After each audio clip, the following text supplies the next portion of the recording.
m'appelle Fabien Moyaval, je suis professeur de Luxury Brand Management à l'UMI. J'ai choisi d'enseigner à cette école particulièrement, donc déjà pour sa localité à Paris, au centre de Paris, la force des partenariats avec d'autres écoles au niveau international et surtout la force des partenariats avec des sociétés qui sont quand même leaders dans le domaine du luxe. Le principe du cours de Luxury Management, on le travaille sous forme de TD à partir du développement d'un produit. Donc on va amener les étudiants à se mettre dans la peau directement d'un créateur de société. Donc ils vont créer une société et vont choisir de développer un produit de luxe. L'objectif étant qu'ils respectent les codes d'un produit de luxe. Et pour surtout arriver à un résultat honnête, il faut qu'ils viennent à travers une marque. C'est-à-dire que le luxe maintenant ne se fait plus qu'avec le produit, mais surtout on est sur de l'objet brandé.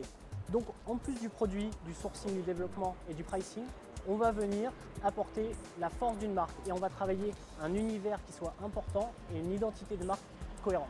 Pour pénétrer une niche avec une expertise bien définie, pour avoir une vision globale de la société. Pour avoir une vision globale de la société, c'est quand même intéressant d'essayer un petit peu tous les métiers. Donc il ne faut pas hésiter à commencer dans la boutique en tant que vendeur, par exemple pour une société qui fabriquerait des sacs ou une marque globale de luxe, et essayer de voir un petit peu tous les process au sein d'une société. Parce que pour avoir une vision globale de brand manager, il faut manager globalement tout, que ce soit la clientèle, le produit, le sourcing, le pricing, etc., y compris surtout aussi la communication. Donc il faut essayer d'avoir une approche globale, donc essayer d'avoir des stages par exemple dans des domaines différents en termes de secteur et à des postes différents. De continuer leur investissement, c'est vrai que les études c'est quelque chose qui prend beaucoup d'énergie, qui prend beaucoup de force, et il faut continuer parce que c'est une vraie valeur ajoutée, surtout au sein de l'UMI, et qui n'hésite pas à se différencier en termes de secteur.